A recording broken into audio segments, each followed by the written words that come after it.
quiet village of Netherby, Miss Jane Marple receives a cryptic letter from Cairo, drawing her into a web of ancient secrets and modern deceit. At Lady Evelyn's Nileside villa, a golden amulet tied to a widowed queen's curse vanishes, sparking suspicion among a cast of scholars, a desperate widow, and a silent housekeeper. When a young assistant's death in the desert is deemed no accident, Miss Marple's keen eye unravels a tangle of greed, fear, and hidden loyalties. From Cairo's bustling bazaars to the shadowed pyramids, she uncovers the truth, proving that even ancient curses are no match for human motives. Will the widow's secret be her undoing, or will Miss Marple restore order before the sands claim another victim? Chapter 1. The Letter from Cairo. In the drowsy calm of Netherby village, where the hedgerows bloomed with late summer roses and the church clock chimed with unhurried precision, Miss Jane Marple sat in her neat drawing room at Rose Cottage. The morning sun filtered through lace curtains, casting delicate patterns on the polished oak table where her knitting lay in a soft heap of wool.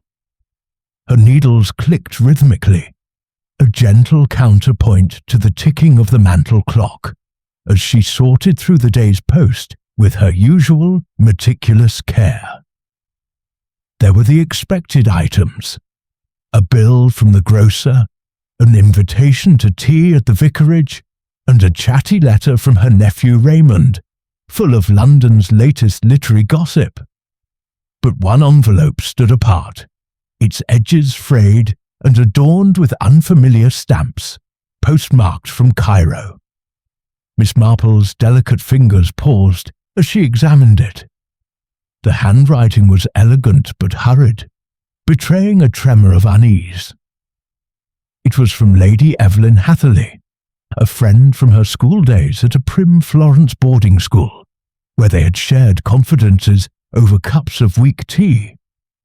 Evelyn, then a lively girl with a penchant for adventure, had married Sir Rupert Hatherley, a noted archaeologist whose passion for Egypt's ancient sands had swept them both to Cairo. Sir Rupert's death some months prior, during an expedition to a newly discovered pyramid, had reached Netherby through the papers, and Miss Marple had written a condolence note, sensing Evelyn's grief even across the miles. This letter, however, was no mere reply. She slit the envelope with a silver letter opener, her movements precise, and unfolded the thin paper.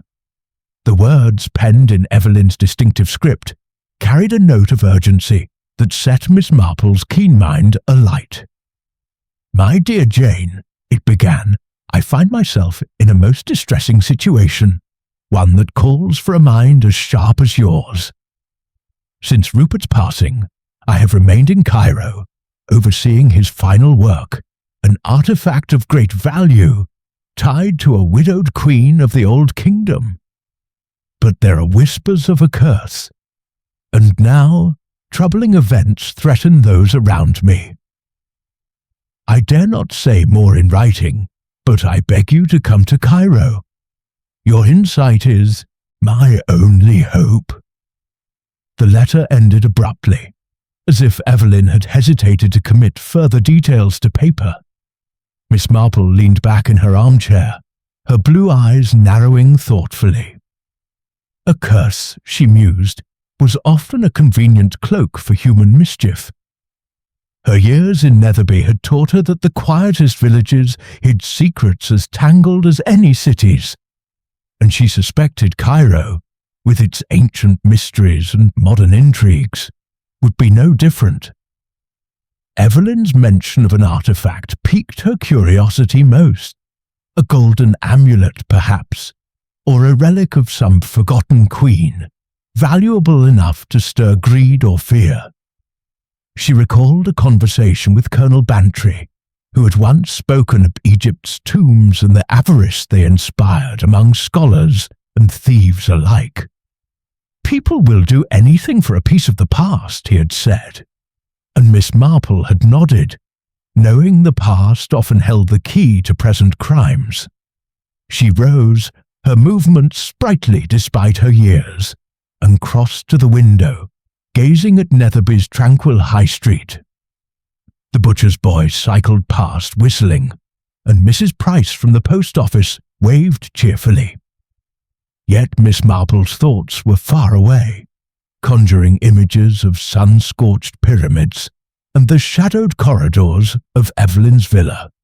She had never been to Egypt, but her mind, ever nimble, began to weave a tapestry of possibilities. Who surrounded Evelyn in Cairo? Servants, perhaps, with loyalties divided by local customs or personal gain? Colleagues of Sir Rupert, jealous of his fines? Or strangers drawn to the widow's wealth and vulnerability?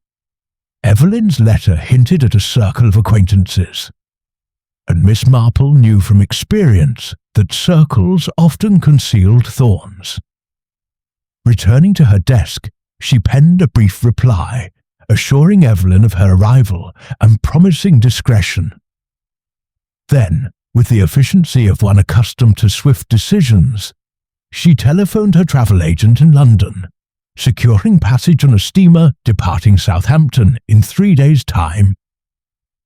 The journey would be arduous, but Miss Marple felt a spark of anticipation. Travel, she reflected, was not unlike knitting. One followed a pattern, adjusting for unexpected tangles, until the whole emerged clear and complete. As she resumed her knitting, her thoughts drifted to Evelyn's words, a curse tied to a widowed queen. In Netherby, curses were the stuff of old wives' tales, dismissed with a laugh over tea. But Miss Marple knew better than to scoff.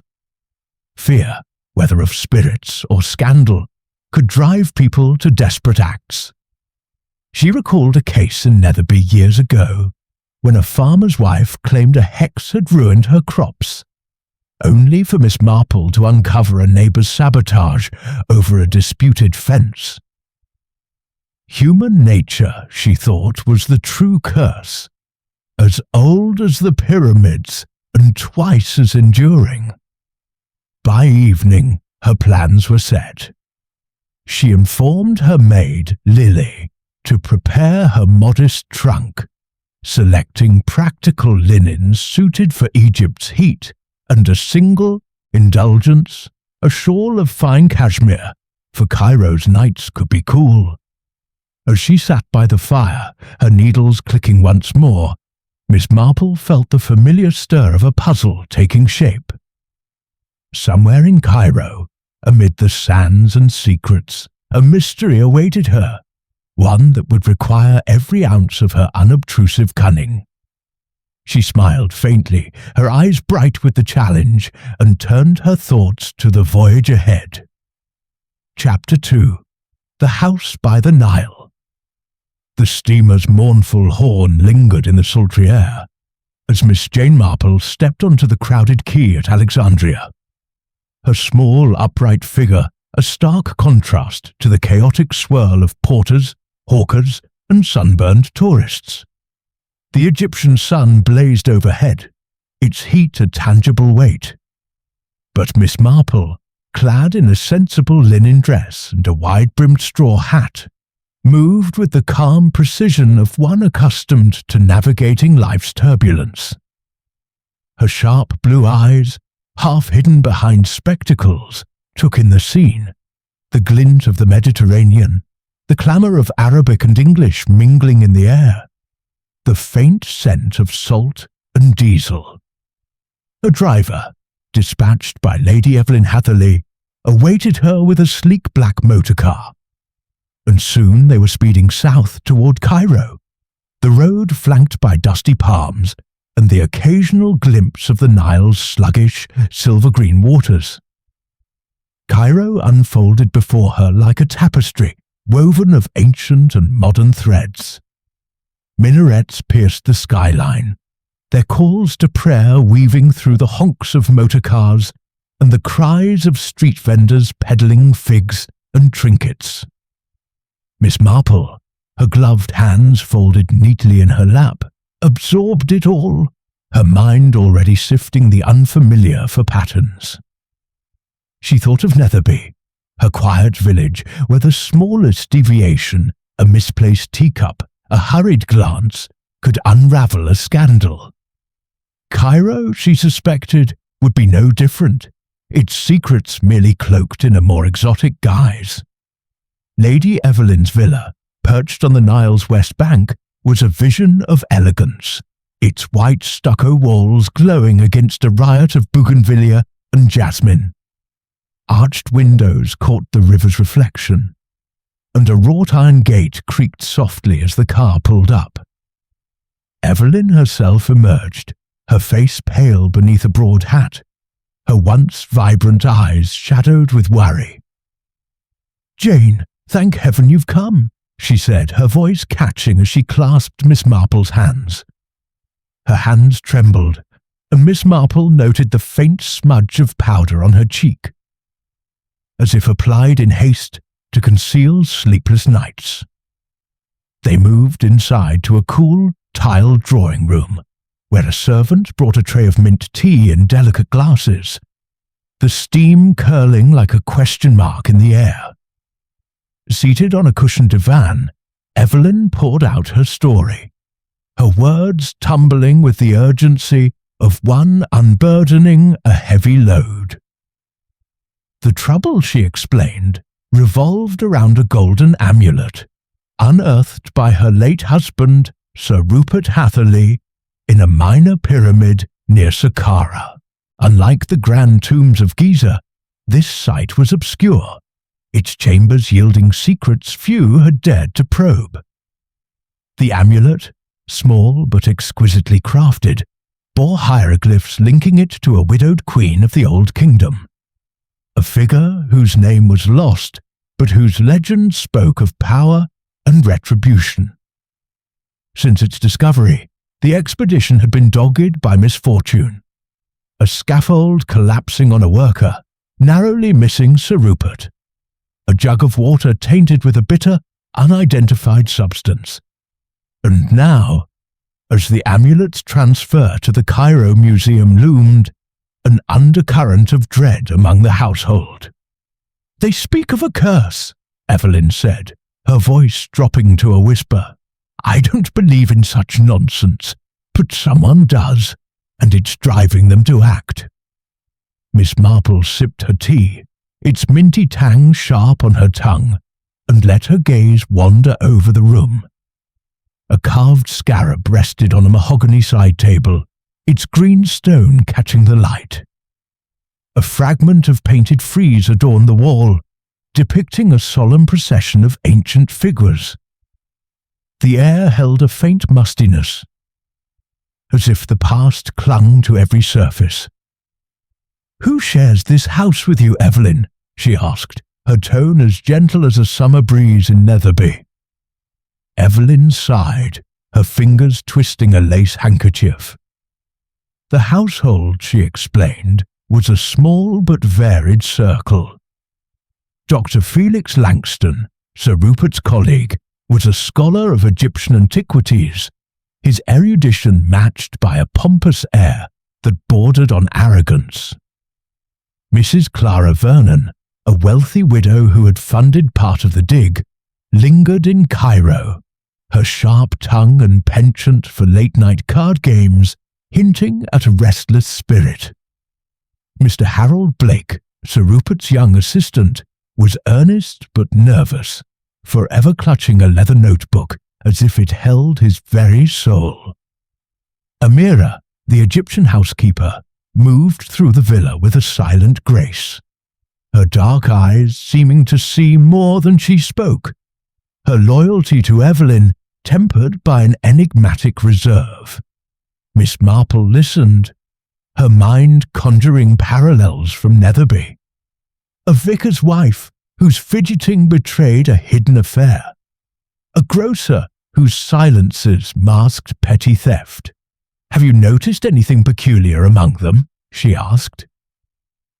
Evelyn hesitated, then admitted that Langston had been oddly possessive of the amulet, insisting on controlling its study and bristling at any challenge. Clara, she confided, had been seen slipping out to Cairo's gaming clubs, her laughter brittle as if covering some private strain.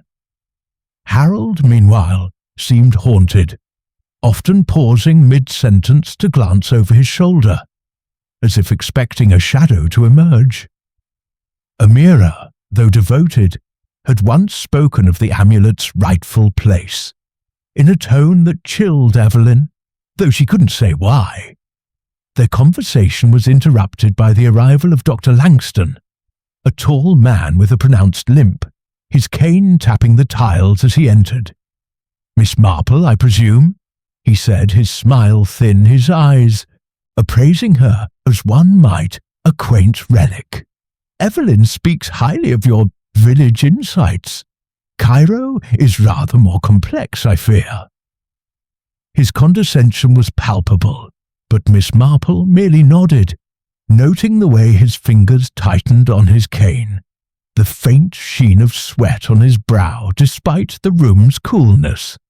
Mrs. Vernon followed, her emerald silk dress rustling, her laughter sharp as she complained of the heat. "Really, Evelyn, this climate is intolerable," she said, fanning herself with a lace fan, her eyes darting to Miss Marple with a flicker of curiosity. Harold Blake trailed behind, his satchel clutched tightly, his face pale as he mumbled a greeting. Amira entered last, bearing a tray of dates and almonds, her movements fluid, her expression unreadable as stone. As they exchanged pleasantries, Miss Marple's mind worked like her knitting needles, swift and precise. Langston's limp, she mused, might stem from an injury at the dig, or perhaps a calculated affectation. Clara's forced gaiety suggested debts or secrets, her bracelet glinting as if to distract from her unease.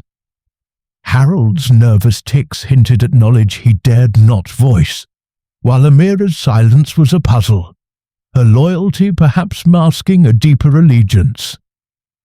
The amulet, Miss Marple sensed, was a spark in a tinderbox, igniting hidden desires or fears among this uneasy circle. Evelyn suggested a tour of the villa, and Miss Marple agreed, her eyes sharp beneath her unassuming demeanour.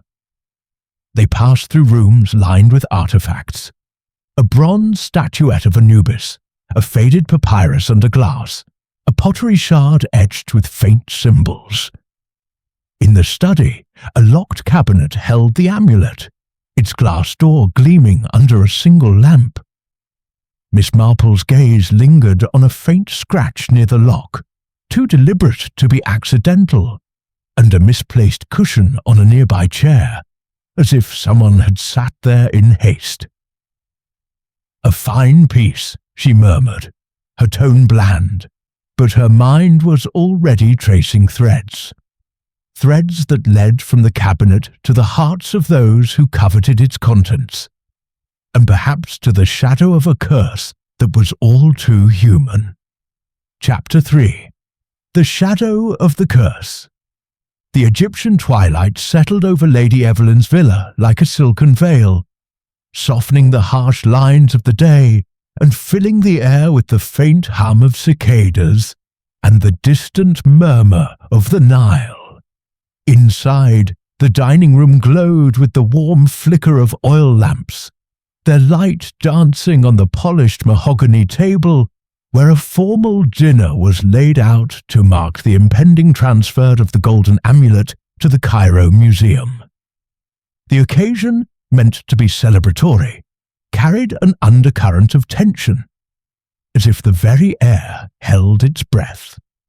Miss Jane Marple, seated between Evelyn and the nervous young Harold Blake, wore her usual air of benign attentiveness, her hands folded neatly in her lap, her eyes as sharp as ever beneath their mild exterior.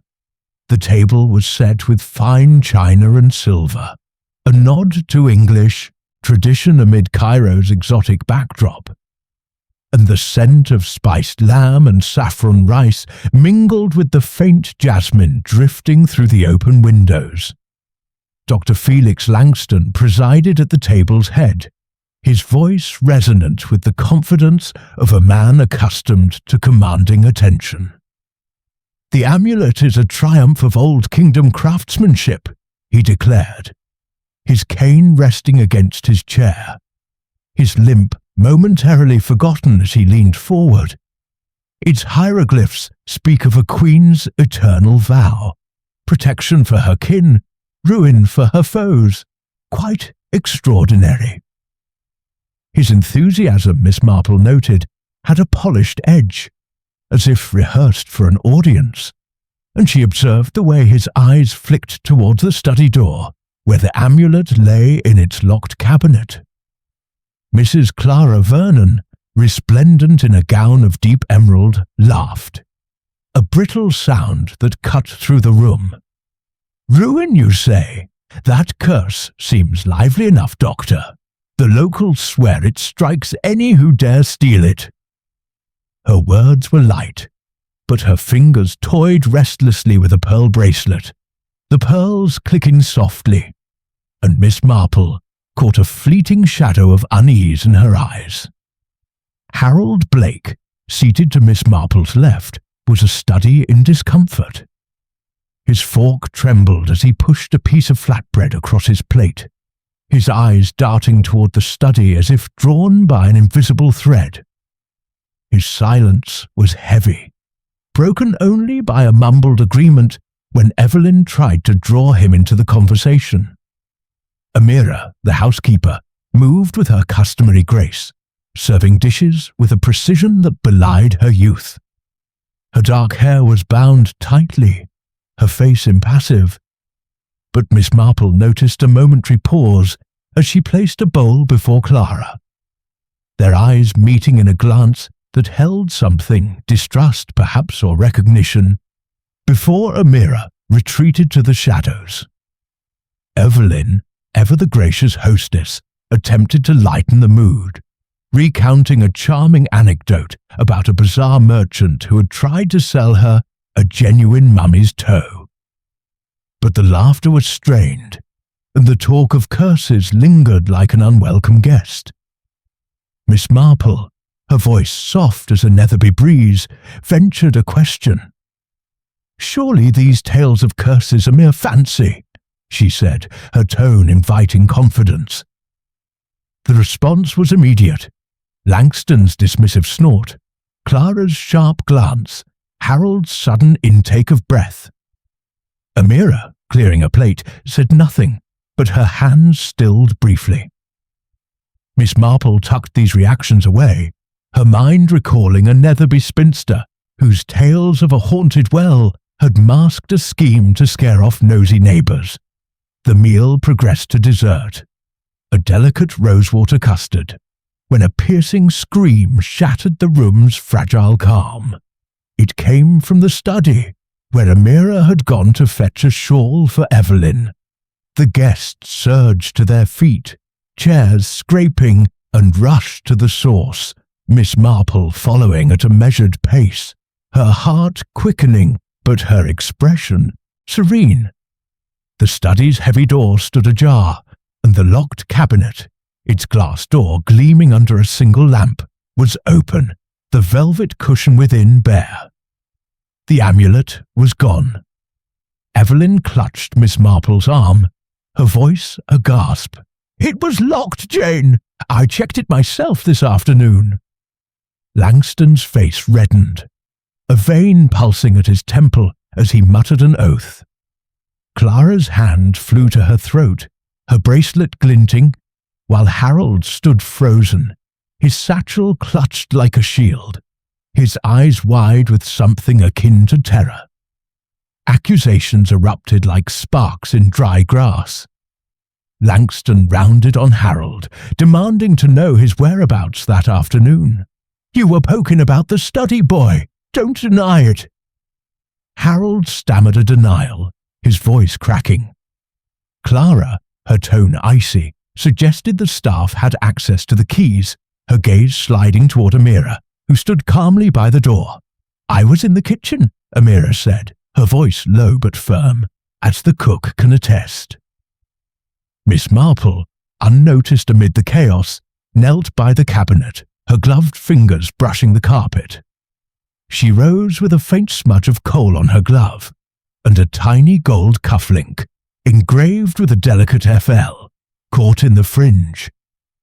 She slipped both into her pocket, her face betraying nothing, and suggested a search of the villa. "The thief," she said mildly, "may not have gone far." Her words, soft as they were, carried a weight that stilled the room's clamour. As the household dispersed to search, Langston limping toward the upper rooms, Clara sweeping toward the garden, Harold trailing Evelyn like a lost puppy, Miss Marple lingered in the study. The room was a treasure trove of relics. A bronze Anubis on a shelf, a papyrus scroll under glass, a faint scent of sandalwood lingering in the air. She examined the cabinet's lock, noting its lack of damage, suggesting a key or a skilled hand. The coal, common in Cairo, hinted at a woman's presence, though she recalled a Netherby gardener who used ash to fake a theft's trail. The cufflink with its telltale initials pointed to Langston, yet its placement seemed almost too convenient, like a clue left to mislead. In her village, she had once unmasked a thief by noting a too perfectly dropped handkerchief, and she wondered if this theft followed a similar script. Returning to the dining room, she found Evelyn wringing her hands, her face ashen. "Jane, what does it mean? Who would do this?" Miss Marple patted her friend's arm, her voice soothing. "People act for many reasons, Evelyn. Greed, fear, even loyalty. We shall see." Her mind, however, was already weaving threads. Langston's proprietary air over the amulet, Clara's nervous gestures, Harold's palpable dread, Amira's enigmatic calm. The theft she suspected was no spontaneous act but a carefully timed move, exploiting the dinner's distraction. As she sipped a fresh glass of tea, her eyes drifted to the open window, where a curtain fluttered slightly, as if touched by a passing hand. The shadow of the curse, she thought, was less supernatural than human, and its source lay close, perhaps closer than anyone dared admit. Chapter 4. Whispers in the Bazaar. The morning sun burned fiercely over Cairo, its rays turning the city's dust into a golden haze, as Miss Jane Marple stepped into the labyrinthine heart of the Khan El Khalili Bazaar. The air was thick with the scents of cumin, leather and overripe fruit, and the narrow alleys pulsed with life. Merchants hawking silks, children darting through the crowd, the rhythmic clang of a coppersmith's hammer. Miss Marple, her straw hat tilted against the glare, moved with her usual unhurried grace, her arm linked lightly with Amira's, who had agreed to guide her through the bazaar's maze. The housekeeper's dark eyes scanned the stalls, her expression guarded but cooperative, and Miss Marple noted the faint tension in her posture, as if she navigated these streets with both familiarity and caution.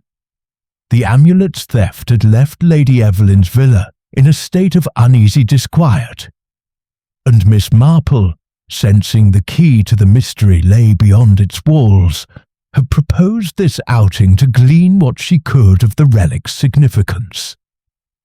"The bazaar," she had said to Evelyn over breakfast, her voice mild, "is where secrets often find a voice."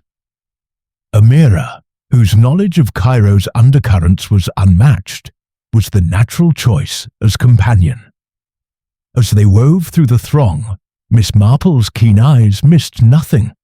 A vendor's sly glance, a whispered exchange behind a curtain of beads, She recalled a Netherby fair where a stolen watch was traced through gossip at a tea stall, and she suspected the bazaar's chatter might yield similar treasures. Their destination was a cramped shop tucked in a shadowed corner, its shelves cluttered with alabaster jars, faience beads, and dubious antiquities polished to a suspicious sheen. The owner, Omar, was a wiry man with a face like weathered papyrus, his eyes sharp beneath a frayed tarbouche. Amira introduced him as a dealer in rare artifacts, trusted by Sir Rupert for his discretion, if not his honesty. Omar bowed low, his smile revealing a gold tooth, and invited them to sit on faded cushions, offering tea in chipped cups.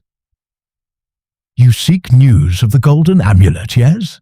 he said, his voice a low rasp, as if the bazaar's dust had settled in his throat. Miss Marple nodded, her demeanour as gentle as a village spinster, inquiring about parish gossip, but her mind was as focused as a needle. Omar leaned forward, his fingers tracing the rim of his cup. "The amulet is old, older than the pyramids themselves, some say. It belonged to a queen, widowed young, who bound her spirit to it, cursing any who took it from her tomb. The Bedouin whisper of it still, misfortune follows its thieves." His tone was theatrical, but Miss Marple caught a flicker of genuine unease in his eyes. She pressed gently, asking if anyone had recently sought to sell such a piece.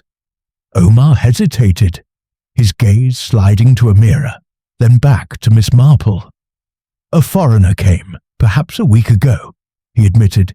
"He asked about selling a golden relic, but I refused. No one touches a cursed thing." When pressed for a description, he shrugged, but added almost reluctantly, "He walked with a limp, like a man who'd fallen from a horse." Miss Marple's expression remained bland, but her mind seized on the detail. Dr. Langston's limp was distinctive, though she recalled a Netherby farmer who faked a hobble to avoid suspicion in a poaching scheme. "And no one else?" she asked, her voice soft. Omar shook his head, but his fingers twitched, and Miss Marple suspected he knew more than he shared. Amira, silent until now, murmured that such relics often drew unscrupulous buyers, her tone neutral, but her eyes fixed on Omar. The old man changed the subject, offering a scarab for sale, but Miss Marple declined, thanking him with a smile that masked her growing certainty that the bazaar held a piece of the puzzle. Back at the villa, the atmosphere was taut as a drawn bowstring. Evelyn, pale and distracted, reported that the search for the amulet had yielded nothing, though Langston had insisted on checking the servants' quarters, earning a sharp glance from Amira. Miss Marple, settling into the drawing-room with her knitting, requested a private word with Langston. He arrived, his cane tapping irritably, his face a mask of impatience. "Really, Miss Marple, this is no time for amateur sleuthing," he said, but she met his bluster with a serene smile. "I merely wondered, Doctor, if you'd visited the bazaar recently," she said, her tone conversational. "A dealer mentioned a man with a limp inquiring about a golden relic." Langston's eyes narrowed, his hand tightening on his cane. "Preposterous," he snapped. "I've no need to peddle artifacts in back alleys." But his flush betrayed him, and Miss Marple noted the way he avoided her gaze. Later, over tea with Evelyn, Miss Marple learned more of Harold Blake's odd behaviour. "He's been slipping out at night," Evelyn confided, her voice low. "I saw him yesterday, near the garden gate, looking as if he expected to be followed." Miss Marple nodded, her needles clicking rhythmically. Harold's nerves, Langston's defensiveness, Clara's brittle gaiety, Amira's guarded silences, all were threads in a pattern she was beginning to discern. The bazaar had confirmed the amulet's allure, its legend fueling greed or fear. But the thief, she suspected, was no outsider. The villa's walls held the truth, and she resolved to watch closely, her mind as sharp as the coal-smudged clue she'd found by the cabinet. As evening fell, Miss Marple strolled the villa's garden, the Nile's dark waters reflecting the first stars. A rustle in the bougainvillea caught her ear, and she glimpsed a figure, Harold perhaps, or someone less expected, slipping into the shadows. She made no move to follow, but her thoughts turned to a Netherby thief who hid stolen silver in a hedgerow, betrayed by a single footprint. The amulet, she sensed, was still close, its theft a spark that would ignite further secrets. With a faint smile, she returned to the villa, her knitting tucked under her arm, ready to unravel the next knot in this Egyptian tangle. Chapter 5. A Death in the Desert. The dawn broke over Cairo with a fierce clarity, the sun's rays slicing through the morning mist to reveal the stark beauty of the desert beyond the Nile. Miss Jane Marple, roused early by a restless night, stood at her window in Lady Evelyn's villa, her gaze fixed on the distant silhouette of the Saqqara pyramids, their ancient stones whispering secrets older than time. The household was still abed, the air heavy with the aftermath of the amulet's theft. But a sense of foreboding had settled over Miss Marple, as if the curse so often mentioned had cast a tangible shadow. Her thoughts, sharp as her knitting needles, were interrupted by a frantic knock at the door. It was Evelyn, her face ashen, her voice trembling. "Jane, it's Harold. Something dreadful has happened." The news was grim. Harold Blake, the nervous young assistant, had been found dead at the edge of a dig site near Saqqara, his body half buried in a drift of sand, his face frozen in an expression of stark terror. The local police, summoned by a frantic worker, had declared it an accident, a fall from a rocky outcrop in the pre-dawn dark. But Evelyn's distress suggested otherwise. Miss Marple, her straw hat and shawl already in hand, insisted on visiting the scene, her calm demeanour belying the urgency she felt. "Accidents, my dear," she said softly, "are often more than they seem." Evelyn, too shaken to argue, arranged for a car, and they set out, accompanied by a reluctant Dr. Langston, whose limp seemed more pronounced under the weight of the morning's news. The dig site was a desolate expanse, its scattered tents and wooden scaffolds dwarfed by the looming pyramid, its weathered steps half lost in shadow. The police, led by a weary inspector named Hassan, were cordoning off the area, their voices low as they questioned workers. Harold's body lay covered by a tarp, but Miss Marple, with a quiet word to Hassan, was permitted a closer look. She knelt beside the tarp, her movements precise despite the sand clinging to her skirt, and studied the scene with her characteristic thoroughness. Harold's face, pale and contorted, suggested more than a mere fall. His hands were clenched, as if grasping at something unseen. Nearby, scuff marks in the sand hinted at a struggle, and a small embroidered fabric fragment, rich blue with gold thread, caught on a jagged rock, caught her eye. It resembled the shawl Mrs. Vernon had worn at dinner, its distinctive pattern unmistakable. Miss Marple tucked the fragment into her pocket, her face impassive, and rose to examine the outcrop above. The edge was crumbling, but the marks suggested a push rather than a stumble, a detail the police had overlooked. Back at the villa, The household was in disarray.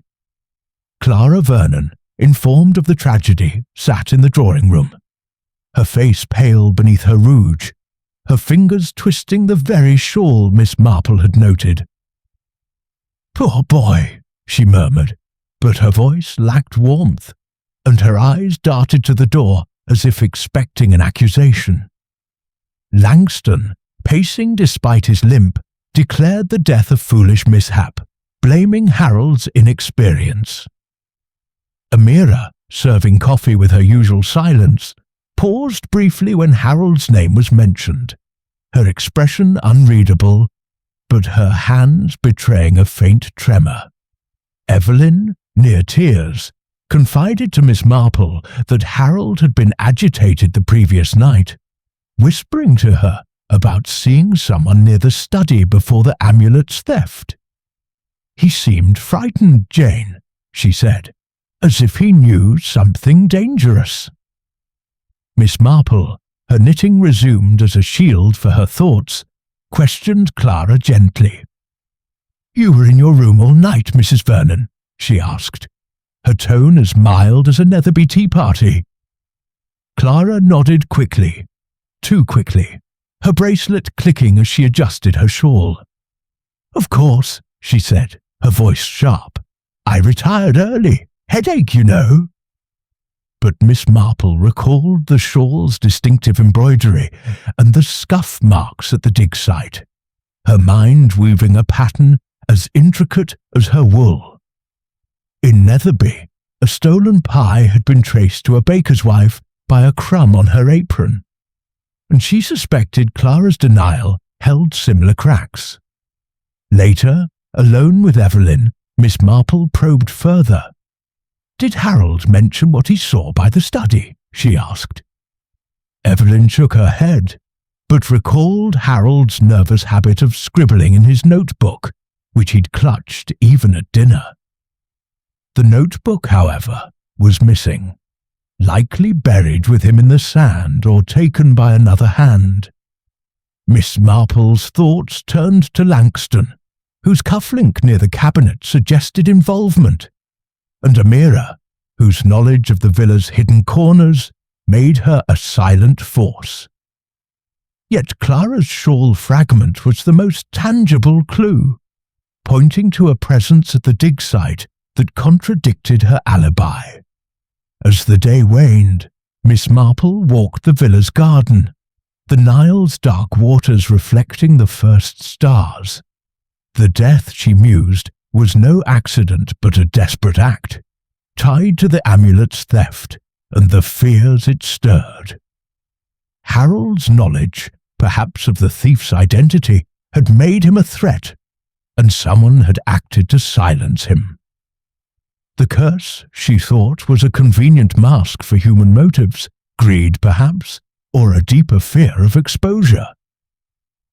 She recalled a Netherby murder, where a gardener's death was blamed on a fall until a torn glove revealed the truth. Here, the embroidered fragment was her glove, and she resolved to watch Clara closely, her mild eyes missing nothing as she returned to the villa, her knitting a quiet rhythm against the growing storm of secrets. Chapter 6. The Hidden Truth. The afternoon sun cast long shadows across Lady Evelyn's villa, its golden light filtering through the arched windows to pool on the tiled floor of the drawing-room. Miss Jane Marple sat in a cushioned chair, her knitting needles clicking softly, a skein of pale blue wool unspooling in her lap. The household was subdued, the shock of Harold Blake's death mingling with the lingering unease of the amulet's theft. Evelyn paced by the hearth, her hands twisting a handkerchief, while Dr. Felix Langston and Mrs. Clara Vernon sat apart, their faces masks of strained civility. Amira moved silently, setting out a tea tray with deliberate care, her dark eyes flickering briefly toward Miss Marple, as if sensing the quiet storm brewing in the older woman's mind. Miss Marple had spent the morning reflecting on the threads of the mystery. The coal smudge by the cabinet, the cufflink marked FL, the embroidered fabric at the dig site, Harold's whispered fears. Each was a stitch in a pattern, and she felt the moment ripe to tug at them. "Evelyn, my dear," she said, her voice as gentle as a Netherby breeze, "might we gather everyone for tea? A little conversation can be most illuminating." Evelyn, eager for any distraction, agreed, and soon the household assembled, their reluctance palpable. Langston leaned on his cane, his expression sour. Clara adjusted her shawl, her smile tight. Amira stood by the door, her presence almost ghostly. As the tea was poured, Miss Marple began, her tone conversational, as if discussing village gossip. "It's curious, isn't it, how a single object can stir such trouble? The amulet so small, yet so coveted." She paused, her eyes sweeping the room, noting Langston's stiffening posture, Clara's sudden interest in her teacup. "Its theft," she continued, "was no random act. It required knowledge of the villa, its routines, its keys, its shadows." Her words hung in the air, and she saw Harold's empty chair reflected in Evelyn's trembling hand. "And poor Mr. Blake," she added softly. "He saw something, didn't he? Something that made him a danger." Langston cleared his throat, his voice sharp. "Really, Miss Marple, this is hardly the time for speculation. The police have called it an accident." Clara nodded, her bracelet clicking as she reached for a biscuit. "Tragic, of course, but these digs are perilous. Harold was careless." Miss Marple smiled faintly, her needles never pausing. "Perhaps," she said, "but accidents leave clues, just as thefts do. For instance, a fragment of embroidered fabric, blue with gold thread, found near where Harold fell. Quite like your shawl, Mrs. Vernon." The room stilled, the clink of teacups ceasing. Clara's face paled, her fingers tightening on the shawl. "Nonsense," she snapped. "Many shawls look alike. I was in my room that night." Miss Marple's eyes twinkled with quiet resolve. "And yet," she said, "the sand on that fabric matched the dig site precisely. And Mr. Blake's fear. He spoke of someone near the study before the amulet vanished. Someone, perhaps, who feared exposure." She turned to Langston, her voice unchanged. "Dr. Langston, a cufflink with your initials was found by the cabinet. An odd place for it, wouldn't you say?" Langston flushed, his cane tapping irritably. "I dropped it days ago," he said. "Anyone could have moved it." Amira, silent until now, shifted slightly, her gaze fixed on the floor. Miss Marple leaned forward, her tone as mild as ever. "The amulet's curse, I think, is not of spirits, but of human fears. Fear of loss, of ruin, of secrets laid bare. Someone believed in that curse, or used it to mask their deeds." Her words were a gentle prod, and Clara's composure cracked. "This is absurd," she cried, her voice shrill. "Harold was blackmailing me over a silly gambling debt. I confronted him, yes, but I didn't kill him." The admission hung like a thunderclap, and Evelyn gasped, her handkerchief falling to the floor. Langston's eyes narrowed, and Amira's hands stilled on the tray. Miss Marple nodded, as if Clara had merely confirmed a recipe. "Blackmail is a dangerous game," she said. "It drives people to desperate acts. But the amulet? Where is it now?" She looked to Amira, whose silence had grown heavier with each passing moment. The housekeeper met her gaze, her expression a mix of defiance and resignation. Miss Marple's mind, honed by years of unravelling Netherby's secrets, saw the truth in that look.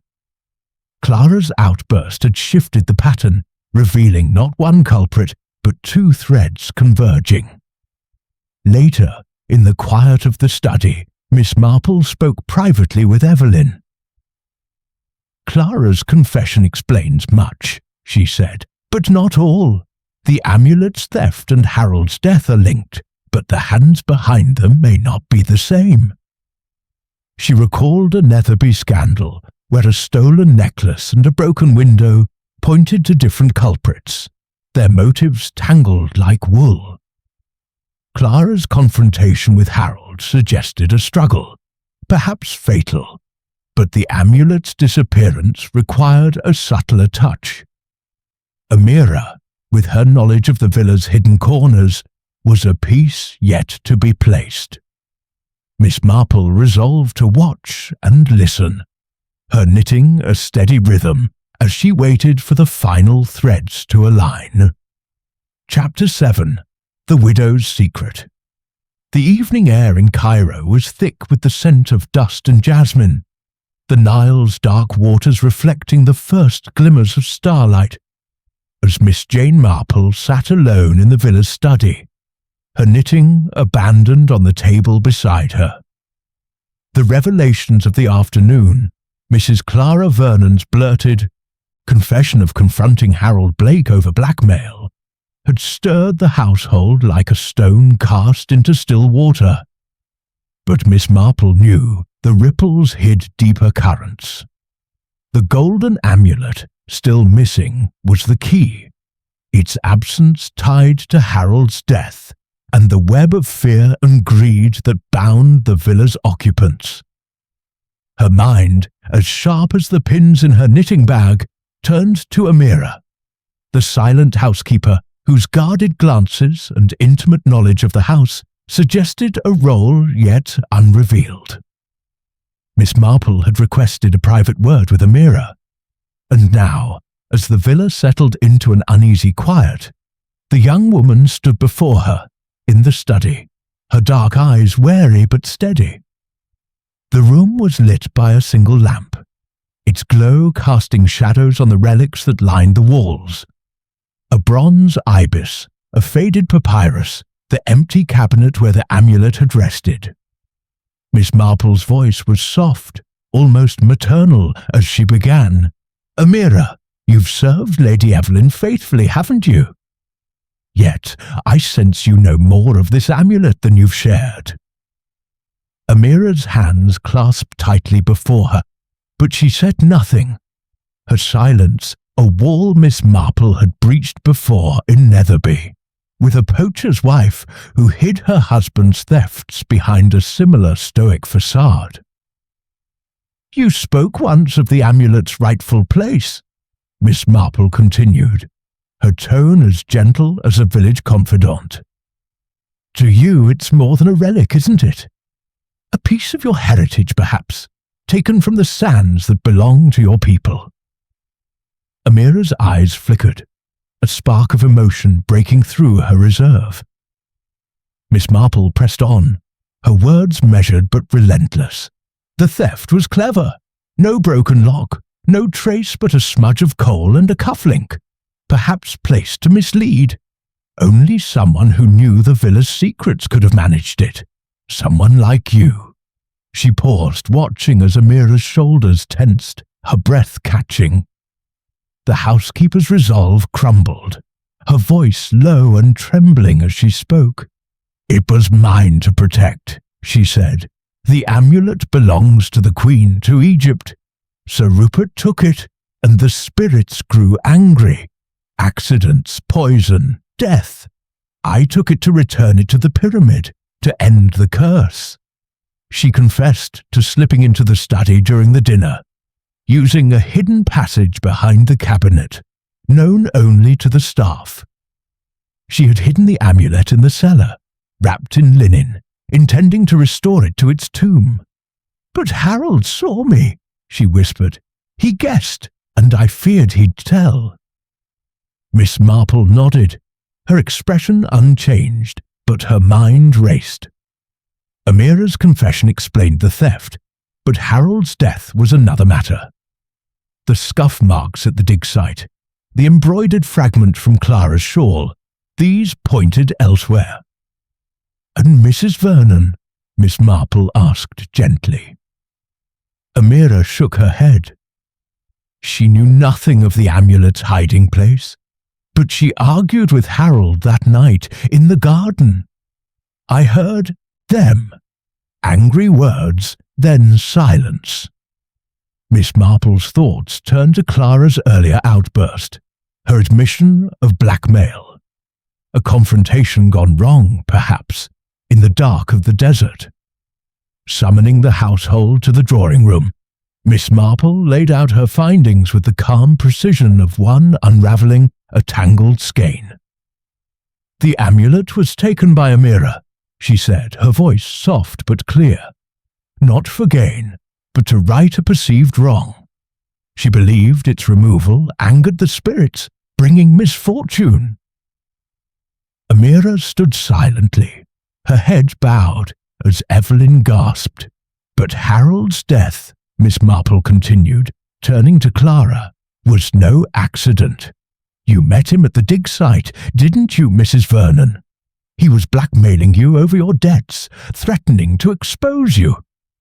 In a moment of panic, a struggle, a push, perhaps, and he fell." Clara's face drained of colour, her hands clutching her shawl. "It wasn't meant to happen," she cried, her voice breaking. "He demanded money, said he'd tell everyone I'd gambled away my fortune. We argued, and he grabbed me. I pushed him away, and he fell." Her words spilled out, a confession born of guilt and fear. Langston, his face grim, muttered about the curse, but Miss Marple shook her head. "No curse, Dr. Langston," she said, "only human failings, greed, fear, desperation." The cufflink, she suspected, had been dropped deliberately, perhaps by Clara to shift blame, though she left that unsaid. The amulet was retrieved from the cellar, its golden surface gleaming as if untouched by the chaos it had sparked. Amira, her motives rooted in loyalty to her heritage, faced no charges, but Clara's fate was sealed. The police, summoned by Evelyn, took her statement, her confession ensuring a trial for manslaughter. As the household dispersed, Miss Marple sat quietly, her knitting resumed, her mind already turning to the journey home. The widow's curse, she thought, was no match for the timeless truths of human nature, as evident in Cairo as in Netherby. Chapter 8. The Return to Netherby. The Cairo dawn was a blaze of gold and crimson, painting the Nile with fleeting splendour, as Miss Jane Marple stood on the deck of the steamer bound for Alexandria, her small trunk packed and her straw hat shielding her eyes from the morning glare. The villa, with its tangled secrets, was behind her, and the resolution of the amulet's theft and Harold Blake's death had left Lady Evelyn's household in a state of fragile relief. Miss Marple's quiet unravelling of the mystery, Amira's theft driven by reverence for her heritage, Clara Vernon's desperate act of manslaughter, had restored a semblance of order, though the scars of betrayal lingered. As the steamer churned through the river's glassy surface, Miss Marple's thoughts drifted, her mind as sharp as ever, weaving parallels between Cairo's intrigues and the quieter deceptions of her own Netherby. The amulet, retrieved from its hiding place in the villa's cellar, had been returned to the Saqqara pyramid under the supervision of the Cairo Museum's curator, a solemn man who spoke of repatriation with a reverence that echoed Amira's own. Miss Marple had watched the ceremony from a distance, noting the way the local workers bowed their heads, as if appeasing the widowed queen's restless spirit. Amira, spared prosecution due to her motives and Evelyn's intervention, had stood silently, her dark eyes reflecting a mix of relief and unresolved sorrow. Clara, however, faced a grimmer fate. Her confession, wrung from her by Miss Marple's gentle but relentless probing, had led to her arrest, and she awaited trial in Cairo, her brittle facade shattered by the weight of her actions. Evelyn, ever grateful, had pressed Miss Marple to stay longer, but the older woman demurred, citing the pull of home. "You've saved us, Jane," Evelyn had said, her voice thick with emotion as they parted at the quay. "I don't know how you saw it all so clearly." Miss Marple had smiled, her eyes twinkling. "People are much the same, my dear, whether by the Nile or in a village lane. They hide their fears, but they leave traces." She had accepted a small keepsake, a carved scarab of green stone, as a token of Evelyn's thanks, tucking it into her reticule with a promise to write. Now, as the steamer glided toward the open sea, Miss Marple leaned against the rail, her cashmere shawl draped over her shoulders against the morning chill. The Egyptian adventure had been a departure from Netherby's predictable rhythms, yet she found it oddly familiar. The villa's tensions, greed masked by Langston's scholarly pride, Clara's desperation veiled by charm, Amira's silent loyalty, mirrored the undercurrents she had unpicked in her village. A Netherby widow, she recalled, had once poisoned a rival's tea over a stolen recipe, her crime betrayed by a misplaced spoon. Here, the amulet had been the catalyst, its legend of a curse amplifying human frailties until they broke into the open.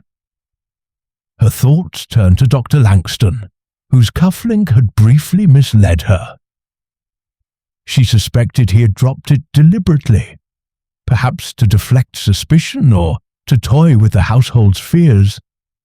But his role in the theft was peripheral, his ambition outstripped by Clara's recklessness.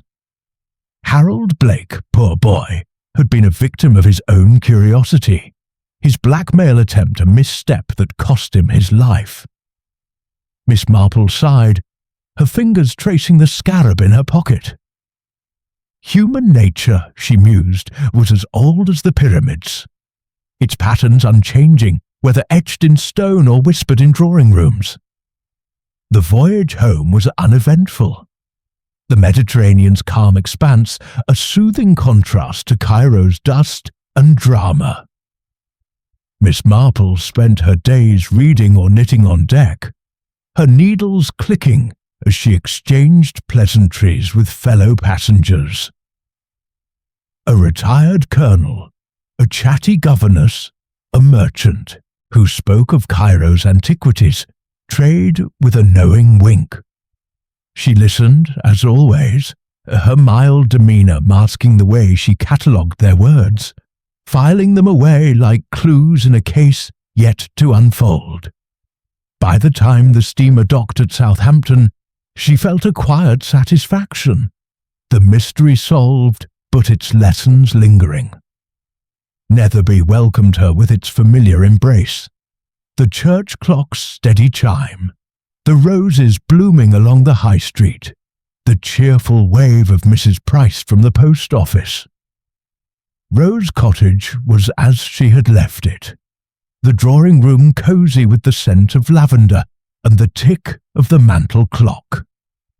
Lily, her maid, bustled about, unpacking the trunk and exclaiming over the scarab, which Miss Marple placed on a shelf beside her mother's teapot.